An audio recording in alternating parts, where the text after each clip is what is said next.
सर्वानी हाथ जोड़ा, सभी लोग हाथ जोड़े और बोलिए साधु साधु साधु। नमो बुद्धाय, नमो धम्माय, नमो संघाय। स्वागत है आप सभी का। आप लोग देख रहे हैं बुद्धाज टीचिंग चैनल और हम यहाँ महाकारुणिक तथागत बुद्धा और उनके मानव हित कल्याणकारी धम्म के विषय में चर्चा करते हैं। तो हर दिन हम जहाँ जहाँ वर्षावास का कार्यक्रम होता है, धम्म देशना होता है, आप लोगों को प्रत्यक्ष दिखाते हैं। तो आइए आज भी यहाँ औरंगाबाद एयरपोर्ट के सामने जो नवराज बिल्डिंग है, यहाँ श्रद्धावान उपासक सिद्धार्थ वैशाली पुंडे परिवार का ये परिवार है। तो यहीं से आज हम ये प्रत्यक्ष कार्यक्रम दिखा रहे हैं। तो आइए शुरू करते हैं। सबसे पहले बुद्ध धम्म संघ को प्रणाम करेंगे। जैसा मैं कहता हूँ वैसा ही कहिए। अरहं सम्मा संबुद्धो भगवा बुद्धं भगवन्तं अभिवादेमि स्वाखातो भगवता धम्मो धम्मं नमस्सामि सुपतिपन्नो भगवतो सावक संघो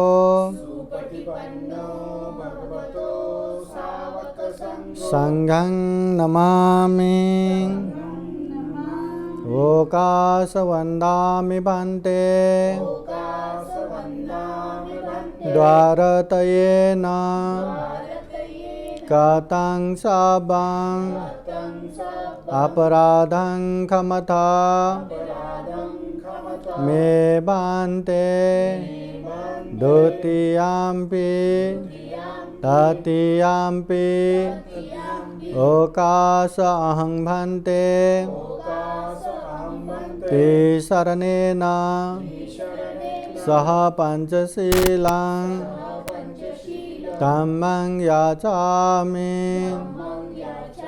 अनुग्रहं कृत्वा शीलं देता मे भन्ते द्वितीयम्पि तृतीयम्पि यमहं वदामि तं वदेत।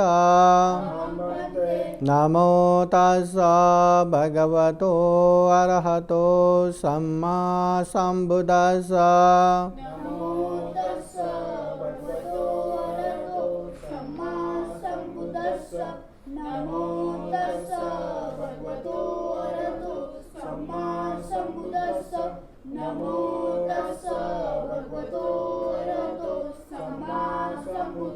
बुद्धं शरणं गच्छामि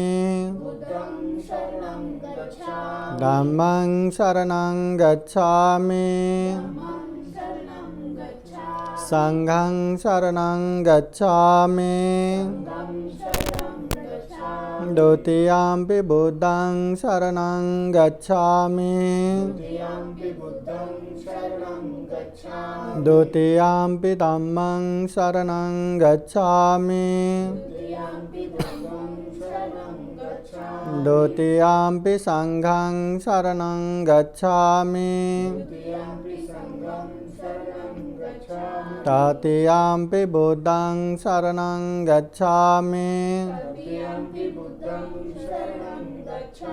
तृतीयम्पि धम्मं शरणं गच्छामि तृतीयम्पि संघं शरणं गच्छामि त्रिशरणगमनं परिपूर्णं पाणातिपाता वेरमणि सिक्खापदं समादियामि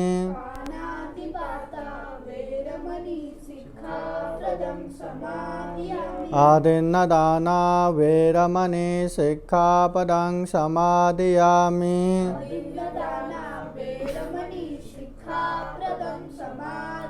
कामेषु मिच्छाचारा वेरमणि सिक्खापदं समादयामि कामेषु मिच्छाचारा वेरमणि सिक्खापदं समादयामि मुसावादा वेरमणि सिक्खापदं समादयामि मुसावादा वेरमणि सिक्खापदं समादयामि सुरामेरयो मज्जपमादत्थाना वेरमणि सिक्खापदं समादयामि सुरामेरयो मज्जपमादत्थाना वेरमणि सिक्खापदं समादयामि ते शरणेन सह पञ्चशीलं धम्मं साधुकं सुरक्षितं कृत्वा अपमादेन सम्पादेत अहं वन्दे साधु साधु साधु बुद्धं नमामि धम्मं नमामि संघं नमामि अहं वन्दामि सर्वदा।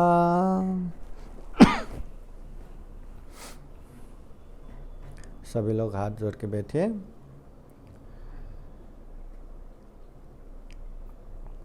पुत्तामत्थे धनमत्थे इति बालो विहन्यति अत्ता हि आत्तनो नास्ति कुतो पुत्ता कुतो धनं नहि वेरे न वेरानि सम्मन्ति दाकुदाचनं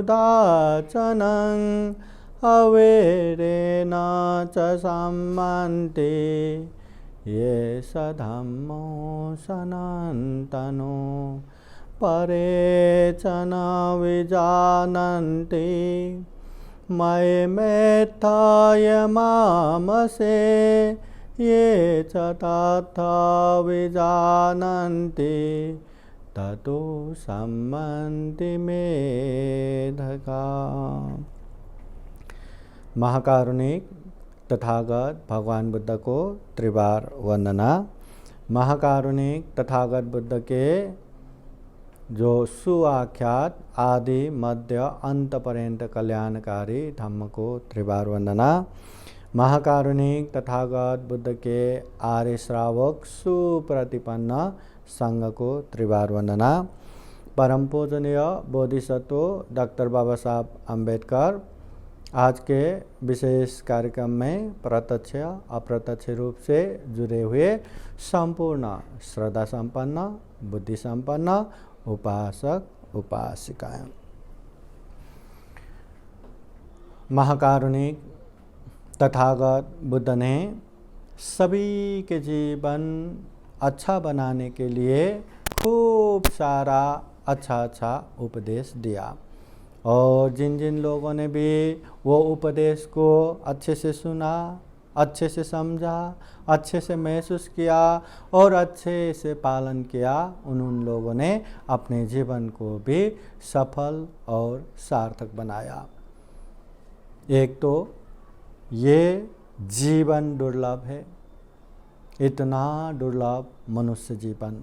बुद्ध भी कहते हैं कि छो मनुष्य पति लाभ हो, मनुष्य जीवन प्राप्त होना बहुत ही दुर्लभ है।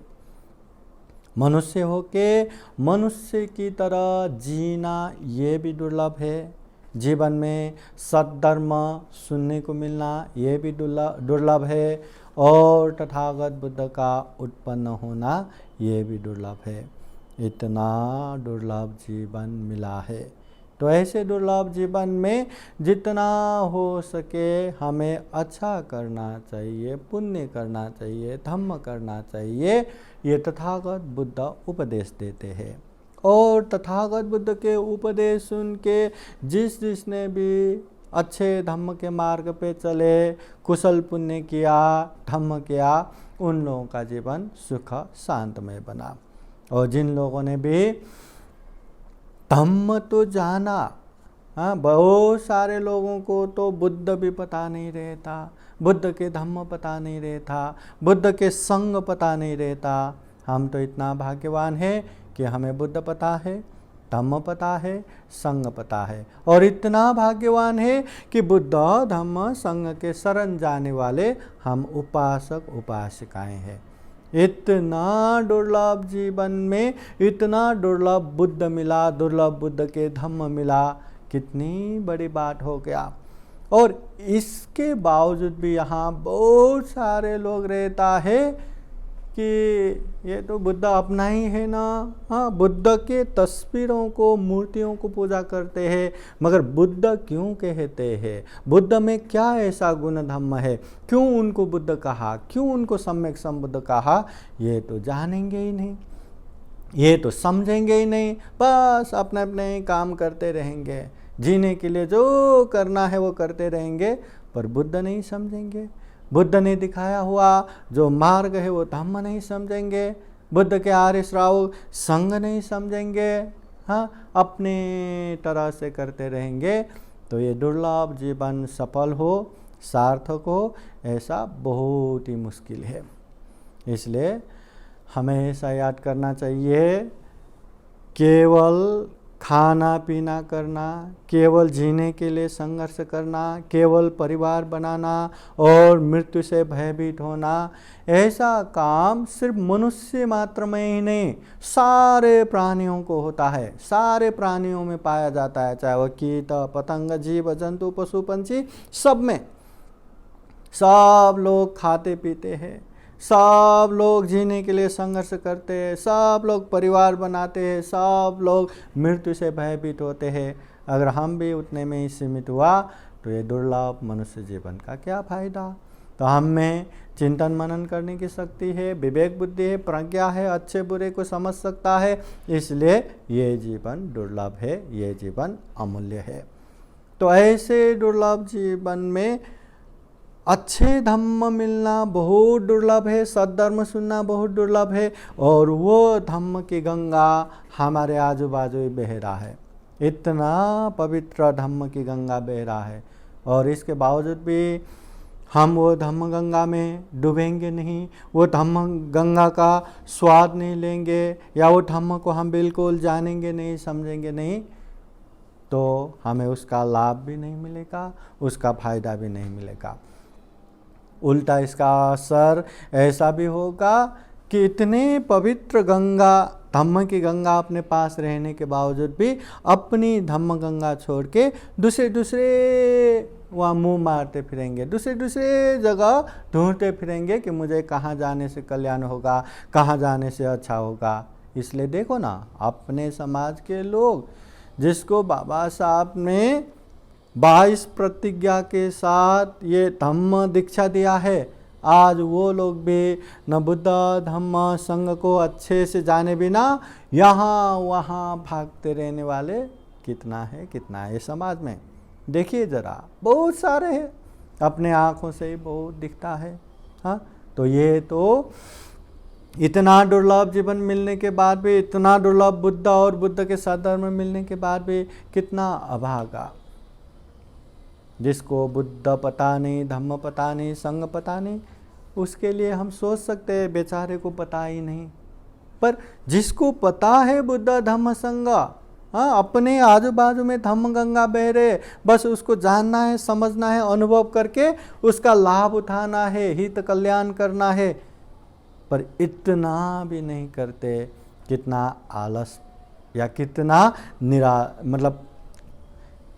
मतलब दुर्बल होके, हाँ, हीन होके, हाँ, बिना उत्साह पराक्रम के रहते हैं। तो ये बहुत ही अकुशल हो गया, बुरा हो गया। इसलिए इतना दुर्लभ जीवन मिला है, इतने दुर्लभ धम्म को हमें खूब अच्छे से जानना है, समझना है, पालन करना है, इसी में हमारा कल्याण है। बहुत सारे लोग धम्म जानते नहीं, समझते नहीं, बहुत सारे लोग धम्म को जानना नहीं चाहते, समझना नहीं चाहते, और इसकी वजह से बहुत सारे लोग इससे विपरीत दिशा में या इससे अलग होके दूसरे जगह पे भागने वाले लोग भी बहुत सारा रहता है। बहुत सारे लोग धम्म को जानते नहीं, समझते नहीं, अगर इस तरह से भी हम चिंतना करें कि दुनिया भर के इंसान इकट्ठा करे तो कितने लोग होंगे, कितने अरब खरब होंगे, वो सारे दुनिया के लोग। इतने लोगों का अगर हम कैलकुलेशन करेंगे तो इतने दुनिया के लोगों में जिसको बुद्ध पता है, धम्म पता है, संघ पता है, कितने लोग होंगे? आधा से ज़्यादा लोगों को तो बुद्ध धम्म संघ पता भी नहीं। अगर उसमें भी देखा जाए तो बुद्ध बुद्ध इसलिए है, धम्म धम्म इसलिए है, संघ संघ इसलिए है, ये जानने वाला कितना रहेगा? बहुत ही कम।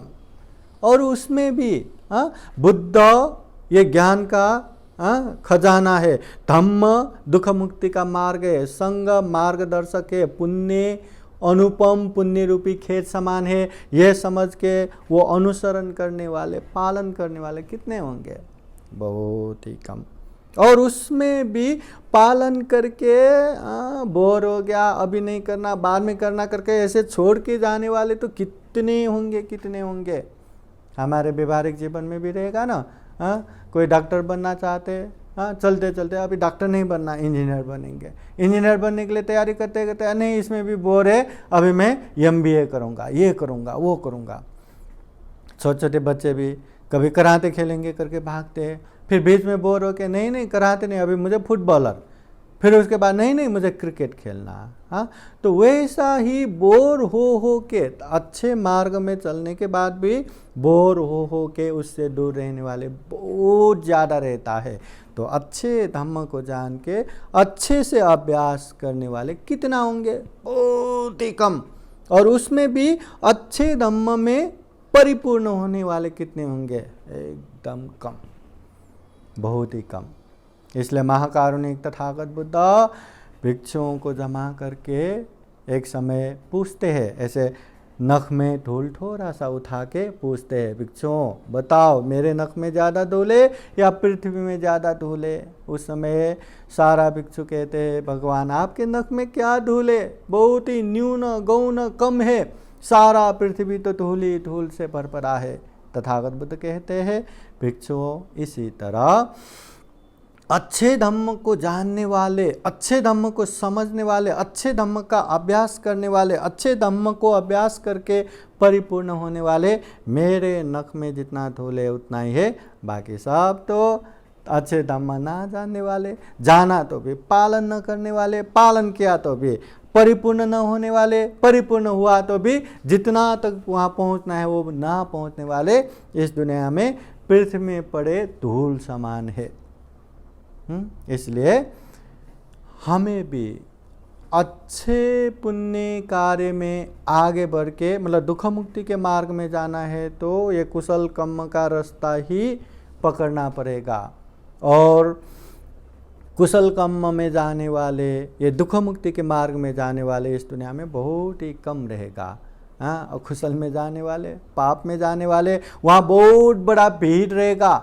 और लोग क्या है, भीड़ के साथ जाना अच्छा लगता है, मतलब इतने लोग जा रहे हम भी जाते, अगर वो लोग नर्क में भी जा रहे तो मैं भी जाऊंगा नर्क, क्या इतने लोग नर्क में जा रहे मुझे जाने में क्या प्रॉब्लम? बस अगर सब लोग नर्क जा रहे तो हम भी नर्क गए तो भी चलेगा, सब लोग खाई में गिर रहे तो इतने लोग गिर रहे मैं भी गिरूं तो चलेगा।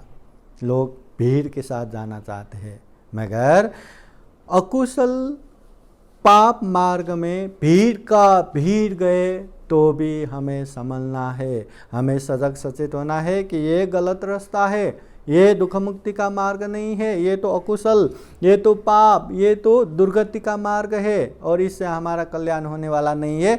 ये संभल के, भले ही वहाँ थोड़े ही लोग होंगे या भले ही वहाँ भीड़ एकदम कम होंगे, पर अच्छे मार्ग पे ही जाना जरूरी है। इसलिए तथागत बुद्ध हमेशा कहते हैं, जीवन में जितना हो सके उतना अपने से बहुत अच्छे लोगों का संगत करना चाहिए, कल्याण मित्र का संगत करना चाहिए। वो ऐसे व्यक्ति लात भी मारे तो पकड़ के रखना चाहिए, छोड़ना नहीं चाहिए। अगर अच्छे व्यक्ति ना मिला, ऐसे कल्याण मित्र ना मिला तो कम से कम अपने गुण समान के लोगों के साथ संगत करना चाहिए। मगर ऐसा भी नहीं मिला नहीं, कोई मिलता ही नहीं करके मूर्खों के साथ रहने से, अज्ञानी लोगों के साथ रहने से अच्छा है अकेले अकेले दृढ़ होके रहो, मगर मूर्खों के साथ नहीं रहना। हाँ, तो तथागत बुद्ध कहते हैं जितना हो सके अच्छे लोगों के साथ, ना रहा तो अपने समान के। अगर मूर्खों के साथ रहना पड़े तो अच्छे से दृढ़ मन करके अकेले रहना ही कल्याणकारी है, ये तथागत बुद्ध कहते हैं। इसलिए इतना दुर्लभ जीवन मिला है, हमें अच्छे करके जीवन को अच्छा बनाना ही जरूरी है। एक प्रसंग, तथागत बुद्ध के पास कोई एक व्यक्ति आके पूछते हैं, भगवान आप इतना अच्छा उपदेश देते हैं, सुनने वाले भी बहुत अच्छे से सुनते हैं, ध्यान दे के सुनते हैं, क्या सारे के सारे लोग दुख मुक्त हो गया क्या? तथागत बुद्ध कहते हैं नहीं, सब लोग दुख मुक्त नहीं हुआ। अरे इतने अच्छे से उपदेश सुन रहे और आप भी अच्छे से उपदेश दे रहे, फिर भी दुख मुक्त नहीं हुआ?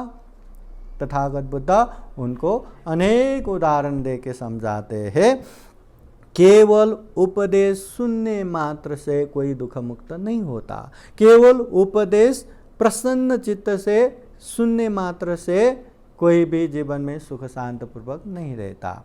जब वो उपदेश को अच्छे से सुनेंगे, उसको धारण करेंगे, उसको महसूस करेंगे, उसको पालन करेंगे और पालन करके भी परिपूर्ण होंगे, तब जाके जीवन में सुख शांति भी आएगा और दुख मुक्ति का मार्ग फल भी प्राप्त होगा।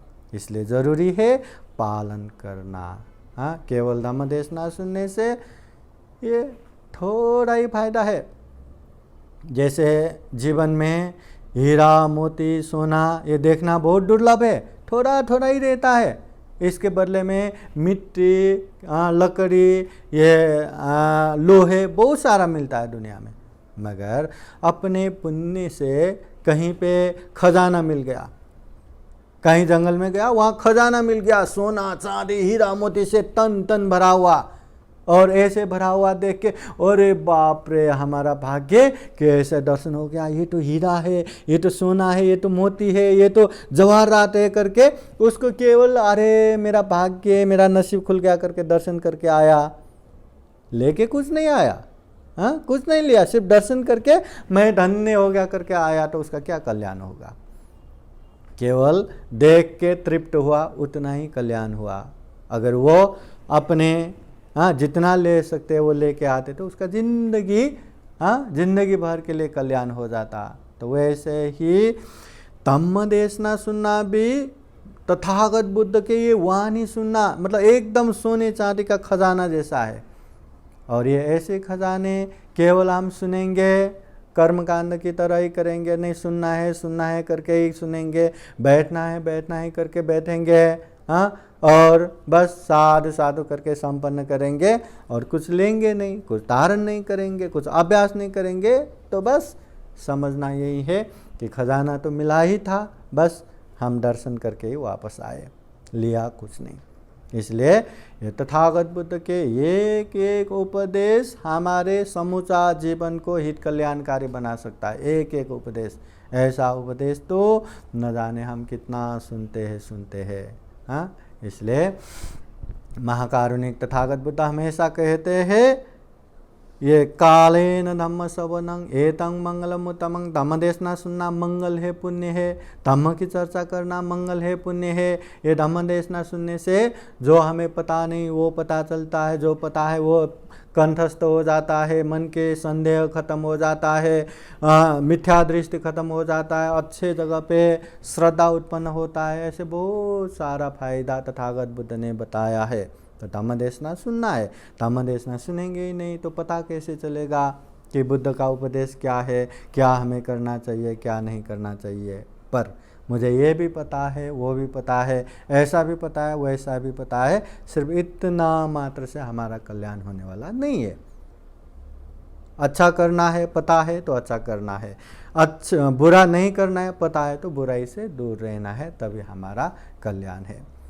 तो इतना दुर्लभ जीवन मिला है, इतने दुर्लभ जीवन में दुर्लभ तथागत बुद्ध के उपदेश मिला है, सद्धर्म मिला है। हाँ, तो ऐसे दुर्लभ जीवन में दुर्लभ बुद्ध के दुर्लभ धम्म को अच्छे से जान के हमारे जीवन को सुख शांतमय बनाना चाहिए। यही पहला प्राथमिकता होना चाहिए। बाकी तो जिंदगी में बहुत सारा करते रहना, ये भी करना है वो भी करना है, अपने अपने हिसाब से करते रहना है। पर सुख शांति के लिए बुद्ध का उपदेश जान के अभ्यास करके पालन करना बहुत ज़रूरी है। तो हम यही कामना करते हैं कि दुर्लभ जीवन में तथागत बुद्ध के अच्छे अच्छे उपदेश हम बहुत सारा सुने समझे और जितना समझे उसको व्यवहार में भी पालन करें, अच्छे से अभ्यास करें और परिपूर्ण हो के जीवन में सुख भी प्राप्त करें, शांति भी प्राप्त करें, दुख मुक्ति का मार्ग फल श्रोतापति सकेतागामी अनागामी अरहत फल भी प्राप्त करें। दुर्लभ अमूल्य सर्वश्रेष्ठ मनुष्य जीवन को सफल बनाए, सार्थक बनाए, ऐसी कामना करते हुए ये धम्म देशना यहीं समापन करते हैं। सबका मंगल हो, सबका कल्याण हो। भवतु सब मंगलं। साधु साधु साधु। अभी धम्म देशना के अंत में आप लोगों को बुद्धवाणी पाली गाथा द्वारा आशीर्वाद देते हैं। आप सभी के जीवन में बुद्ध का आशीर्वाद रहे, धम्म का आशीर्वाद रहे, संघ का आशीर्वाद रहे। जीवन में खूब सारा पुण्य धम्म करते हुए ये दुर्लभ अमूल्य सर्वश्रेष्ठ जीवन को सफल बनाए, सार्थक बनाए, दुख मुक्ति के मार्ग पे निरंतर अग्रसर अग्रगामी बने, ऐसी कामना करते हुए ये बुद्धवाणी पाली गाथा द्वारा आशीर्वाद देते हैं। सबितियो विवजान्तु सब्बरोगो विनाशतु माते भवतु अन्तरायो सुखी दीर्घायुको भव। भवतु सर्वमङ्गलं रक्षन्तु सर्वदेवता सर्वबुद्धानुभावेन सदा सोत्थि भवन्तु ते। भवतु सर्वमङ्गलं रक्षन्तु सर्वदेवता सर्वधर्मानुभावेन सदा सोत्थि भवन्तु ते। भवतु सर्वमङ्गलं रक्षन्तु सर्वदेवता सर्वसङ्घानुभावेन सदा सोत्थि भवन्तु ते। एचितं पाचितं तुय्यं क्षिप्रमेव समीचतु सबे पुरेन्तु चित्तसङ्कल्पा छन्दोपन्नरसो यथा। आयु आरोग्य सम्पत्ति सर्गसम्पत्तिमेव च अथो निब्बान सम्पत्ति इमिनाते समीचतु। साधु साधु साधु। बुद्धं नमामि धम्मं नमामि संघं नमामि। अहं वन्दामि सर्वदा। बोलिए जोर से। अहं वन्दामि सर्वदा। अहं वन्दामि सर्वदा। सबका मंगल हो, सबका कल्याण हो, सुखी हो सुखी हो सुखी हो। आज का ये धम्म देशना कार्यक्रम यहीं संपन्न होता है। साधु साधु साधु। बुद्धं नमामि। बुद्ध को नमन करता हूँ। धम्मं नमामि। धम्म को नमन करता हूँ। संघं नमामि। संघ को नमन करता हूँ।